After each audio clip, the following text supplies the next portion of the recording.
after this presentation, we'll take a break. Okay?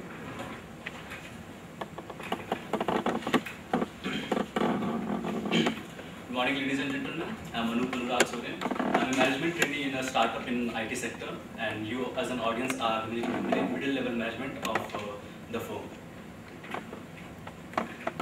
The topic of my presentation is ways to make better presentation. Good morning, ladies and gentlemen. Today I'll be talking about ways to make better presentations. The agenda of the meeting will be, first of all, I'll be talking about the importance of good presentations, and after that I have framed 6 rules for oral presentations. After that we'll be having a quick recap, and after that I'll be open for the question and answers. So why are presentations very important? If we look at the business, then we have got 2 important clients. First is 2 important people in a business. First is the client, and the second is the venture capitalist. So a well-defined and well-planned and well-delivered presentation makes, first of all, it captures the attention of the client, and client might, this gives an edge over the competitors. So, and what about the venture capitalists? Venture capitalists are the people who fund us. So a well-defined and well-planned and well-delivered presentation would give them the confidence that investing in this particular firm would be good for us. So why presentation? Why can't we just go ahead and talk to the people and just convince them? Often it so happens that we have got just very short duration of time to convince and impress people. So the presentations are very, very important. Now coming to the rules, most of you might be having already a good idea of how to make a presentation. So these are just a refreshment for you. So first rule is know your stage. It is very, very important that you know the physical environment where you are standing and you will be talking about. You should be knowing whether the stage is an indoor or outdoor. If it is an indoor space, then what is the space, what is the size of the hall, and you should be knowing how many audiences you will be addressing to. Another thing is resources. You should be knowing what kind of resources you are having as a tool to make an impactful presentation. You should be knowing whether there is an OHP, whether there is a mic or not. Similarly, other resources. The second rule will be talk to your audience. This is by far and large the most important point of your presentation. You should be knowing how to talk to the audience. Here, the first thing is know your audience. You should be having a fair idea of who your audience is. You should be knowing whether what is the educational background of his, or what age group they belong to. Obviously, talking about nuclear deals in front of a 5th grader is no point. Another thing is effective use of voice. Now, voice is a great thing. This is the most important thing while talking to the audience. Voice modulation. I remember of a professor in my college days who used to be so monotonous in his lecture delivery that he used to put everybody to sleep. We used to call him a chloroform. So I don't think anybody wants to be called a chloroform here. So my point is that don't be monotonous. Another thing is please avoid sing a song type of voice modulation in your presentation. Another thing is speed. How do you talk to a kid who is not warming up for something? You would say, come on, let's do it. What are you doing? You are inducing excitement by speeding up your speech. Another thing is emphasis. How do you emphasize a particular point? You emphasize by just going a little slow down, and then you emphasize your particular point. Another thing is pause.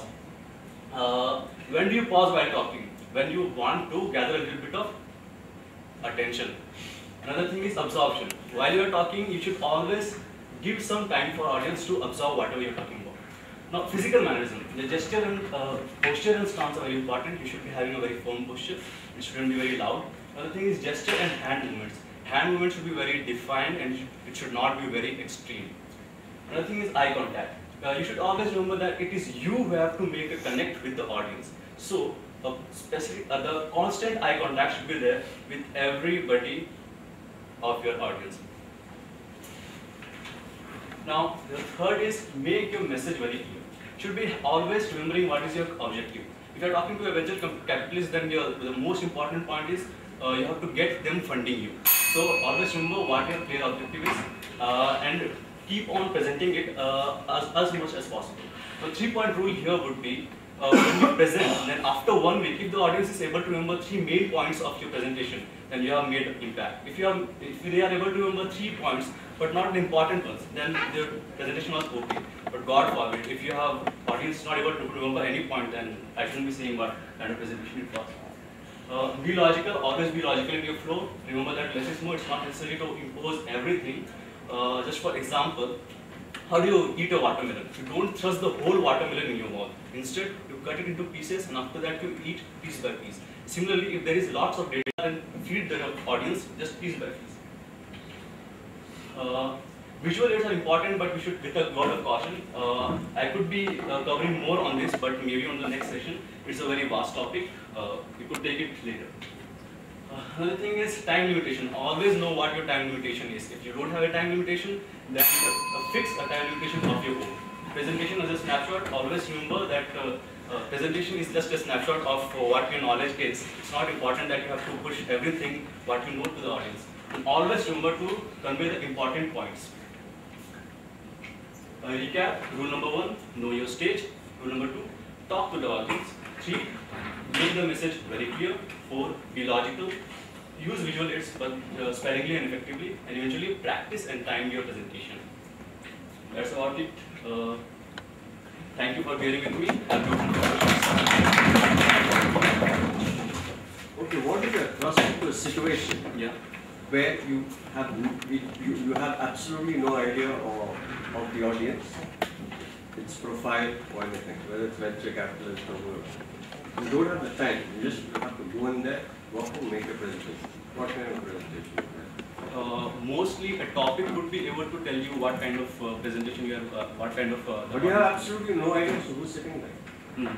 Then you should be able to have a contingent plan. You should be able to. What is that contingent? The contingency will be rephrase whatever you have prepared in such a manner so as to suit the audience. So how would you know whether they are understood or not? How would you know whether that audience is understood or not? Okay, as in like I've got a set of people and I don't know about educational background of theirs. We can make the session more interactive. But suppose you have a time limitation. Yeah. We should try, I mean, if I don't know the audience, what kind of audience it is, then I'll try to make a session as interactive as possible, and maybe I might cut down a little bit on the content of the whatever the presentation I'll do. You'll just be playing by ear, just taking a chance in this. No, pardon, sir? Sorry, you'll be just taking a chance with the audience. If I don't know the this thing. You don't know. You say I'll cut something. Maybe if you will cut out something, it's very important. How would you know? Yeah, I would not be knowing, but as I said, always remember that the main points have to be conveyed. Maybe in a presentation there will be some portions wherein the main points will be there, and you would be talking something over the main points. So what I'll do is, whatever I'm talking about, maybe I'll cut down short on that, and I'll emphasize more on the main points. You were mentioning about speed. Yes. Like in the case of kid, like that. Yes. So speed and if I remember right, it said excitement. Excitement, yeah. So are you advocating speed? Or you're saying it's a good thing? Yeah, the speeds are just a tool of exciting you, the audience. Suppose you feel that it is going very monotonous and people might be getting bored. And what you can do is you can excite a little bit of your presentation. By speeding up a little bit. If you speed up a little bit, you're just going through it, maybe they will be a little bit excited about what you're talking about.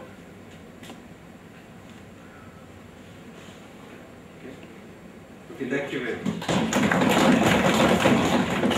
Break. 15 minutes, right?